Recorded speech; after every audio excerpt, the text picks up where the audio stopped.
তারাবির নামাজ 20 রাকাত পড়া যাবে না, 8 রাকাত পড়তে হবে। আমাদের নবীজি নাকি 8 রাকাত নামাজ পড়তেন। হ্যাঁ, এই প্রশ্ন তো আমার ভাই বলছেনই আগে। মুসলমান ঠেলাঠেলি করার ব্যাপারে আমরা আজ মাশাআল্লাহ বড় ওস্তাদ।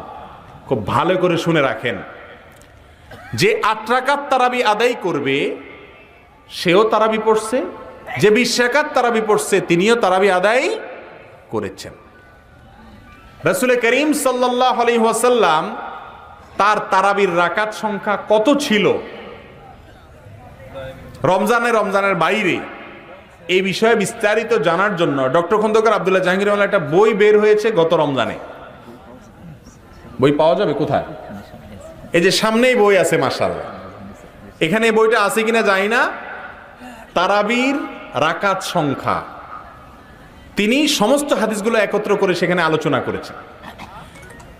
20 রাকাত তারাবি খলিফা ওমর ইবনুল খাত্তাবের যুগে সাহাবায়ে কেরাম পড়েছেন, বিশুদ্ধভাবে বর্ণিত। এবং সারা পৃথিবীর যে সমস্ত আলেমদেরকে আমরা সবাই সম্মান করি, ইবনে তাইমিয়া, ইবনুল কাইয়িম রাহিমাহুল্লাহ থেকে নিয়ে যতজন, তারা কেউই 20 রাকাতকে সুন্নাত বিরোধী বলার সাহস করেননি। কিন্তু আমরা মাশাআল্লাহ বাসের থেকে কুঞ্চি মোটা, আমরা 20 রাকাত তারাবির বলি এটা সুন্নাত বিরোধী কাজ।